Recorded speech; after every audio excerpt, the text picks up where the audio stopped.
नमस्कार दोस्तों, बहुत बहुत स्वागत है हमारी यूट्यूब चैनल पे। आशा करता हूं सब अच्छे होंगे। तो हमें स्टॉक सिलेक्शन करना है, जैसे कि आपने टॉपिक पहले ही देख लिया है कि इंट्राडे के लिए स्टॉक कैसे सिलेक्शन करना है। तो प्लीज आपसे रिक्वेस्ट है, लास्ट तक जरूर बने रहिएगा। मेरा वादा है जरूर कुछ ना कुछ सीख के जाएंगे। हम सीखेंगे कैसे कि स्टॉक को इंट्राडे के लिए सिलेक्शन करना है। पूरे मार्केट में एक स्टॉक जो सबसे ज्यादा मोमेंटम हो, जिसमें सबसे ज्यादा डायरेक्शन और जिसमें सबसे ज्यादा स्ट्रेंथ हो। तो अभी बच चुके हैं 10:35 और मार्केट कोई खास मूवमेंट नहीं किया है। सेंसेक्स देखोगे तो कंसोलिडेशन कर रहा है, मात्र 171 पॉइंट पॉजिटिव है और निफ्टी 50 भी वैसे ही है। तो अगर आप देखोगे तो मार्केट को अगर देखो तो साइडवेज टाइप है। कल previous day market gap up open हुआ था और वहीं के आसपास फिर से खुल के मार्केट वही कंसोलिडेशन मोड में है। अब हमें एक स्टॉक सिलेक्शन करना है। देखो, स्टॉक सिलेक्शन करने के लिए हमें किसी भी स्टॉक की स्ट्रेंथ जानना बहुत जरूरी होता है। मार्केट होता क्या है, मैंने आपको डिटेल्स में बहुत पुरानी वीडियो में बहुत डिटेल्स में सारी चीजें बताई हैं। तो अगर आपको बहुत डीप में जाना है तो मैंने प्रीवियस वीडियो में ऑलरेडी बताई है। लेकिन आज हम जानेंगे कि एक स्टॉक को कैसे फिल्टर करके 200 प्लस स्टॉक में, यानी ये जो ऑप्शन चेन के स्टॉक है जिसमें एफएनओ ट्रेड होते हैं, इसमें कैसे फिल्टर करके हम 200 में से एक स्टॉक पिक करें जो सबसे अच्छा डाटा हो। अच्छा डाटा उसी का होगा जिसमें कुछ ना कुछ इवेंट या कुछ अच्छा न्यूज या उसमें लोग बहुत ज्यादा इंटरेस्टेड होंगे। आज हमें यह जानना है कि इन सारे स्टॉक में सबसे ज्यादा सपोर्ट किसमें स्ट्रांग है, सबसे ज्यादा मजबूत किसमें सेलर सपोर्ट बना के रखे हैं और किसमें बायर सबसे ज्यादा इंटरेस्टेड है। ये सारी चीजें तो जैसे कि मैं आपको बताता हूं कि मार्केट में दो लोगों से ही चलता है, एक होते हैं सेलर और एक होते हैं हमारे बायर। और सेलर दो टाइप के होते हैं, कॉल डिवाइड बाय पी, यानी call seller put seller. Call seller market को ऊपर जाने से रोकते हैं और पुट सेलर मार्केट को नीचे जाने से रोकते हैं।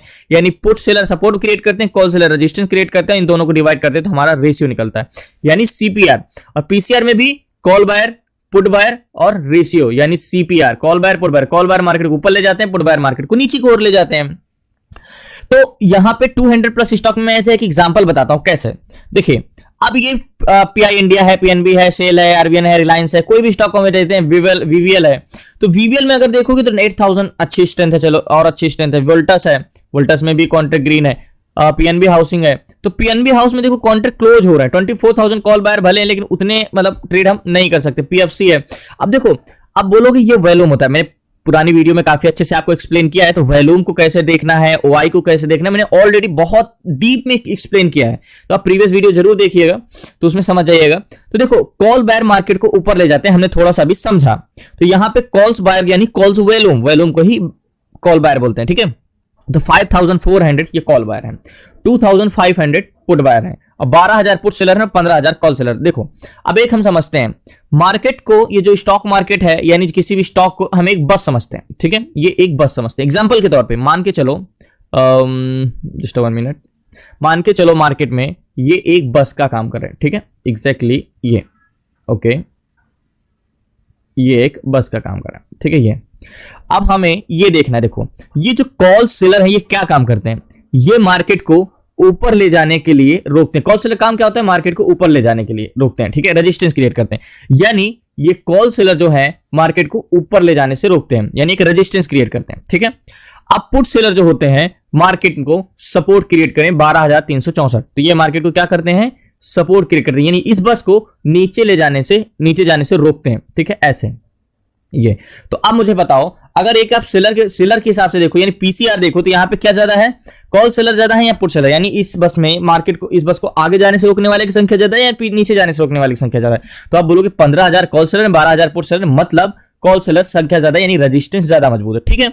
अब देखो, मार्केट वहीं चलता है। ये तो सेलर क्या होते हैं, एक प्रतिरोधक रोकने का काम करते हैं, मार्केट को नीचे नहीं गिराएंगे। अगर रेजिस्टेंस मजबूत है तो क्या होगा, ज्यादा से ज्यादा ऊपर नहीं जाएगा, कंसोलिडेशन करेगा। इसी कॉन्सेप्ट में आपको बताता हूं कि मार्केट या तो साइडवे होगा या तो टारगेट देगा, यही सब देख के। अब बायर की हम बात करते हैं तो देखो 5400 कॉल बायर है। अब बस वहीं चलेगी जहां उसके पैसेंजर होंगे, यानी मार्केट वहीं चलेगा जहां बायर ज्यादा होंगे, ठीक है। क्योंकि ट्रेवल कराना, जो बायर मूवमेंट करता है, अप डाउन करता है, वो सेलर नहीं कराते, यानी पीसीआर से नहीं होता, वो सीपीआर से होता है, बायर से होता है। यानी 2 पॉइंट ऊपर गया तो कौन ले गया, बायर ले गए। लेकिन रेजिस्टेंस पे कंसोलिडेशन कर रहा है, ऊपर ब्रेक नहीं कर पा रहा है, तो वो रेजिस्टेंस कौन क्रिएट कर रहा है, वो सेलर कर रहा है। तो यहां पे हम क्या करेंगे, बायर। देखो, ये 5400 कॉल बायर है, ये मार्केट को ऊपर ले जाने वाले, ठीक है। ध्यान समझिए, मैं इसको समझा की रहा हूं। और 2500 पुट बायर है। देखो, अब यहां पे कॉन्सेप्ट क्या, आपको कॉन्सेप्ट तो समझ में आ गया होगा कि यार ये बताओ, चलो आपने बोला कि भाई भले रेजिस्टेंस मजबूत है, इसमें अगर आप वैसे आपसे सिंपल पूछूं कि ये बस किस साइड जाएगा, बुलिश जाएगा या बेरिश जाएगा, यानी ये मार्केट किस साइड जाएगा, तो आप सोचोगे कि हमने अभी सुना था कि बस वहीं जाता है जहां उसके पैसेंजर होते हैं, यानी मार्केट वहीं जाएगा जहां उसके बायर होगा, क्योंकि स्ट्रेंथ उस साइड के हो। तो कॉल बायर इसमें 5406 लोग बैठे हैं और पुट साइड तो 2500, यानी 2 गुना कॉल बायर ज्यादा है, तो यानी 2 गुना इस पैसेंजर में, यानी इतने साइड में कॉल बायर ज्यादा बैठे हैं इस साइड में, ठीक है, और इस साइड छोटे से पुट बायर है। लेकिन आप बोलोगे कि लेकिन रेजिस्टेंस में कॉल सेलर ज्यादा है, पुट सेलर कम है, यानी सपोर्ट कमजोर है, रेजिस्टेंस मजबूत है। लेकिन आप ये सोचोगे कि रेजिस्टेंस तो वो क्रिएट करते हैं मार्केट को ऊपर जाने से रोकते हैं, और मार्केट की साइड जाना जा रहा है, ऊपर जा रहा है, तो रेजिस्टेंस पे या तो कांसोलेशन करेगा या तो ब्रेक करके ऊपर चला जाएगा, है ना, क्योंकि ये रेजिस्टेंस अगर मजबूत हुआ और कॉल बायर ऊपर ले जा रहे हैं, तो बायर मार्केट को ऊपर ले जाना चाह रहे हैं, सेलर रोकना चाह रहे हैं, ठीक है। तो ये क्या होगा, या तो कांसोलेशन करेगा, लड़ाई लड़ेगा रेजिस्टेंस पे, और अगर जीत गया तो ब्रेक कर जाएगा, नहीं जीता तो कांसोलेशन करेगा। यही कॉन्सेप्ट है, सेम ऐसे डाटा में यही ही होता है, लेकिन इसमें ऐसा नहीं होगा। क्यों? क्योंकि अगर इसमें कॉल साइड का काउंटर ग्रीन होता तो सेम ऐसे होता, या तो रेजिस्टेंस मजबूत है, या तो रेजिस्टेंस पे कांसोलेशन करता, या तो ब्रेक करके ऊपर जाता, मतलब रिवर्स ना करता। लेकिन इसमें कॉन्ट्रैक्ट क्लोज, ये आपको पूरे YouTube में कहीं क्लास में इसके बारे में, चेंज इन कॉन्ट्रैक्ट बारे में नहीं बताया जाता।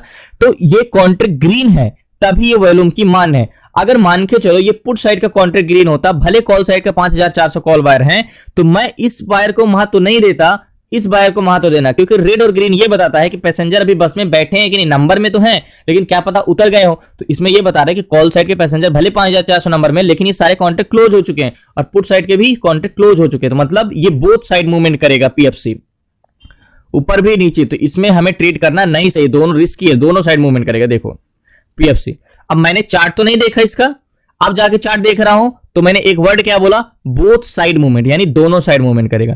तो मार्केट ओपन कहां पे हुआ, ये 9:15 बजे, ये 9:15 बजे, नीचे गया, ऊपर गया, अभी फिर से नीचे जा रहा है, यानी ऊपर नीचे भी गया, ऊपर गया, यानी बोथ साइड। तो मैंने तो चार्ट देख के ही बता लिया। अब इसी तरह हमें, अब बोलोगे अब हमें इसी तरह इतने सारे स्टॉक में एक स्टॉक पिक करना है जो वन साइडेड हो, एक तरफा हो, और जिसमें स्ट्रेंथ हो। तो इसके लिए मैंने आपको सीट्स दिया है। अब कैसे सीट्स दिया है इसका मैं आपको रीजन बताता हूं, इसके क्या फायदे हैं। देखो अब इसी तरह आपको अगर ये मैं पूछूं कि ऐसा बताओ, सबसे ज्यादा ये बताओ मुझे कि किस स्टॉक में कॉल बायर ज्यादा है, यानी सीपीआर ज्यादा है, सीपीआर ज्यादा होंगे तो स्ट्रेंथ होगी। अब मुझे ये बताओ कौन सी ये 200+ स्टॉक में सबसे ज्यादा सपोर्ट मजबूत है, यानी पीसीआर। तो ये कैसे पता करोगे, यहां पे ये सीट्स में आप क्या करोगे, यहां पे जैसे मुझे पीसीआर पता करना, तो यहां पे टैप करोगे तो सबसे नेगेटिव टू पॉजिटिव आने लगेंगे, दूसरी बार टैप करोगे तो पॉजिटिव टू नेगेटिव, यानी ऊपर आ जाएंगे सबसे पॉजिटिव, यानी सबसे ज्यादा किसमें है, फिर टैप करोगे तो सबसे कम किसमें, ये किसी भी चीज सीपीआर पीसीआर किसी में भी। तो इससे हमें ये आसानी होगी कि ये 200+ स्टॉक जो है, इसमें से हम ये पता कर सकते हैं 1 मिनट के अंदर कि सबसे अच्छा डाटा किसमें है, किस स्टॉक में है। तो सबसे पहले हमें यहां पे पहले सीट्स ओपन हो गए, तो पहले यहां पे देखते हैं सेक्टर। तो आज कोई अच्छा परफॉर्म किया है वो है ऑटो सेक्टर, जो कि 1.18% पॉजिटिव है, और केमिकल 1%। बाकी सारे तो 1 से नीचे हैं, और सबसे नेगेटिव है फाइनेंशियल सर्विस सबसे, यानी इंडेक्स फाइनेंस 50 फाइनेंस सारे से हैं, और chemical, oil India, gas, metal, PSU bank, ये सब थोड़े बहुत चले हैं, लेकिन सबसे अच्छा ऑटो सेक्टर चला है। तो अब ये तो अब यहीं से भी फिल्टर कर सकते हो, मान के चलो अब मुझे ऑटो सेक्टर अच्छा चला है, अब ऑटो सेक्टर में टैप किए, अब ऑटो सेक्टर जितने भी स्टॉक है नीचे खुल गए। अब मुझे जानना है कि कौन सा अच्छा चल रहा है, तो आप पीसीआर में चेंजेस देख लो, 2 डे चेंजेस में देख लो। तो जैसे सबसे 2 डे चेंजेस में कौन चला है, मदरसन, जो कि 2 डे चेंजेस 3.07% चला है, सीपीआर 3.88 है, पीसीआर 0.77 है, और वॉल्यूम चेकर में भी इसको 4% कॉल बायर आज हुए 5, मतलब बायर बहुत ज्यादा ऐड नहीं हुई, पहले के बायर इसमें ऐड है। बायर आज के दिन जैसे ऐड हुए इसमें 35%, 2.25 ऐसे स्टॉक होते हैं। तो इसी तरह ये ओवरऑल है, और ये सेक्टर वाइज अगर आपको एक एक सेक्टर में एनालिसिस करना है कि भाई वो सेक्टर भी चल रहा है, उसी सेक्टर मुझे ट्रेड करना, तो ऐसे कर सकते हो। बाकी यहाँ पे परसेंटेज में पहले लगाते हैं, और यहाँ पे देखते हैं कि किस स्टॉक में हम ट्रेड कर सकते हैं। तो सबसे पहले अगर हम देखें तो सोना कॉम्स में 35% जैसे बायर ऐड हुए थे, लेकिन सोना कॉम्स बहुत छोटा है, प्रीमियम का स्टॉक है, लेकिन स्ट्रेंथ 4.36 की स्ट्रेंथ है, स्ट्रेंथ इतनी ज़्यादा है। एक बार अब मैं आपको ये वाई लाइनर भी प्रोवाइड किया है, जैसे यहाँ पे आप चेंजेस डाटा देखो, जब हम चेंजेस डाटा देखते हैं तो हमेशा आप 950 के बाद लगाएं। देखो इसमें सोना कॉम्स में अगर देखें तो सीपीआर 4.36 का है, और बहुत ज़्यादा चला नहीं, 2.56% चला है, और 35% बायर आज के दिन आए हैं, और 11% सेलर आज के दिन आए हैं। तो वाई लाइनर पे यहाँ पे देखते हैं सोना कॉम्स को। सोना कॉम्स में देख रहे हैं कि पीसीआर तो कंटिन्यू बढ़ता जा रहा है, पीसीआर बहुत अच्छा सा ग्रो किया है, 950 के बाद देखें तो अभी भी कंटिन्यू इंक्रीज कर रहा है, थोड़ा सा यहाँ जरूर डाउन हुआ है। सीपीआर की अगर बात करें तो सीपीआर अभी तक तो बढ़ रहा था अच्छा, लेकिन यहाँ से डिस इंक्रीज हुआ है थोड़ा बहुत, लेकिन स्ट्रेंथ तो ऑलरेडी है। एक सोना कॉम्स को हम एक बार ऑप्शन चैन में देखते हैं तो कॉन्ट्रैक्ट पूरा ग्रीन, देखो 7332 कॉल बार और 1000, यानी समझ ही रहे हो 4000 एंड 2000। सेलर तो ज्यादा है ही है, तो इसको हम चार्ट में लगाते हैं। देखो इसमें बायर थोड़े बट डिसंग्रेज, बट ऑलरेडी है उसमें, ये ऑलरेडी निकल चुका है। क्या 1 डे टाइम फ्रेम में लगाएंगे तो हॉरिजॉन्टल जोन की बात करें तो हॉरिजॉन्टल जोन हमारा 454 रुपए, सॉरी हॉरिजॉन्टल जोन की बात करें तो हमारा 455 का ये हॉरिजॉन्टल जोन हो जाएगा। 5 मिनट टाइम फ्रेम में लगाएंगे तो नेक लाइन की बात करेंगे तो नेक लाइन हमारी एग्जैक्टली ये हो जाएगी, ये हो गई नेक लाइन। अब आ जाते हैं गैन कैलकुलेटर में, बहुत बड़ा टारगेट तो नहीं लेकिन 2.5% ही चला है। तो हॉरिजॉन्टल जोन का प्राइस हम डालेंगे 455.27 पैसे, 455.27 कैलकुलेट करेंगे तो गैन का कहना है भैया 456 पे जाएगा तो बाय करके 462 का टारगेट। 59 तो ऑलरेडी चल रहा है, अगर हम यहाँ पे टारगेट लेंगे तो क्या ही रख सकते हैं टारगेट पॉइंट। 459 से ब्रेक करेगा तो या तो फिर 4864 या तो फिर ये टारगेट 463। 4 रुपए का अगर यहाँ से मिल जाए ना, लेकिन ऑलरेडी मूवमेंट कर चुका है 465। अरे 465 का रख लेते हैं, इतना ज्यादा स्ट्रेंथ नहीं भी गया तो कॉन्सोलेशन करेगा और क्या करेगा। इसमें ऑलरेडी इतनी स्ट्रेंथ है, 4.36 की स्ट्रेंथ है। तो लास्ट तक बने रहिए, गैन कैलकुलेटर के हिसाब से तो इसमें बाइंग हो चुकी है, प्राइस एक्शन के हिसाब से बाइंग हो चुकी है, तो हम इस पर ट्रेड लेते हैं लास्ट तक। सो फाइनली सोना कॉम से मैंने 550 क्वांटिटी ली है और 50,498 रुपए का फंड लगा है। 550 क्वांटिटी सुनने में बहुत बड़ा लग रहा होगा, लेकिन मात्र 50,498 रुपीज लगा है। तो जैसे मैंने आपको बताया था स्टॉक में इंट्राडे जो आपको ट्रेड करना, अगर रोज 1500 कमाना है तो आपको 40 मिनिमम 40 to 60 के बहुत होता है, सफिशिएंट बैलेंस होता है इतना ट्रेड करने के लिए। तो 550 क्वांटिटी है और buying price exactly market price में हुई है मेरी, ये एग्जैक्टली 459 रुपए 30 पैसे के आसपास, और वहीं पे अभी स्टक होके रखा है। अब बात करते हैं दो तरीके से टारगेट गैन कैलकुलेटर के हिसाब से 62 का है और प्राइस एक्शन से हिसाब से हमारा अगर यहाँ से 550 3 पे भी मिल जाता है तो 1500 रुपए इजिली से मिल जाएगा 50,000 में।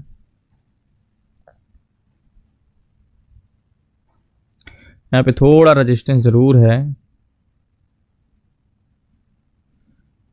हम 62 का ही रखेंगे 3 पॉइंट का टारगेट, बस इससे ज्यादा नहीं रखेंगे, मजबूरी है। 3.15 रुपए से ज्यादा प्रॉफिट हम नहीं ले सकते थे, ये टारगेट पॉइंट है 62 का।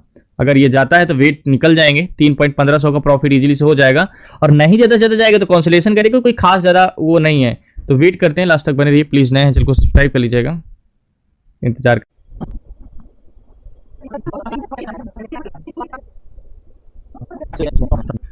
सो फाइनली सोना कॉम्स और ऊपर निकल गया है, पोजीशन में स्क्वायर ऑफ करता हूं 464 पहुंच गए, देखते देखते लास्ट तक बन रहे हैं पोजीशन स्क्वायर ऑफ कर। सो फाइनली अनएक्सपेक्टेड मूवमेंट था, जैसे कि एक्सपेक्टेड पोजीशन मैंने स्क्वायर ऑफ कर दिया, लेकिन मार्केट प्राइस में जब हमने बेचा तो 64.31 पे बिका और लास्ट हाई 65 गया, याद होगा 59 पे मैंने बाय किया यहाँ पे, और कितना 550 क्वांटिटी बाय किया और 5 पॉइंट का आराम से मूवमेंट मिला यहाँ पे। और इस हिसाब से मैंने देखा बताया था ना कि यहाँ पे स्ट्रेंथ कितनी ज्यादा थी। देखो वेलोम सीपीआर 4.36 की स्ट्रेंथ थी, और मैंने आपको क्लासेस में एक चीज बताया कि जिसमें स्ट्रेंथ हो और वो स्टॉक चला ना हो, यानी 3% से नीचे ही हो, वो तो आपके लिए एक वरदान है, कैसे अपॉर्चुनिटी है वहां पे ट्रेड करने के लिए। और सोना कॉम्स में सेम ऐसे ही था कि सीपीआर इतना अच्छा था, मात्र 2.5% मूवमेंट किया था। सो फाइनली पोजीशन मैंने स्क्वायर ऑफ कर दिया, लास्ट तक बने रहिए, धन्यवाद आपका। कैसे हमने आपको, जैसे मैंने बताया कि कैसे इतने सारे स्टॉक में से हमने 1 मिनट में एक स्टॉक को पिक कर लिया जो वन साइडेड था, एक तरफा था, जिसमें स्ट्रेंथ थी, जिसमें मूवमेंट था। तो धन्यवाद आपका, शुक्रिया लास्ट तक बने रहने के लिए। प्लीज आपसे रिक्वेस्ट है नए चैनल को सब्सक्राइब कर लीजिएगा। आपको सीखना है A to Z सारी चीजें स्टॉक मार्केट से रिलेटेड, डिस्क्रिप्शन में नंबर आप उसे व्हाट्सएप कर सकते हैं, जिसमें हम stock intraday, stock SIP, ETF SIP, option selling, option buying, stock fundamental, IPO, ETF SIP, A to Z सारी चीजें स्टॉक मार्केट से रिलेटेड विद सर्टिफिकेट 6 मंथ की क्लासेस में तो आप जुड़ सकते हैं। तो धन्यवाद आपका, शुक्रिया। कल मिलते हैं न्यू ट्रेड न्यू शेयर से। आप शुक्रिया एंड जय।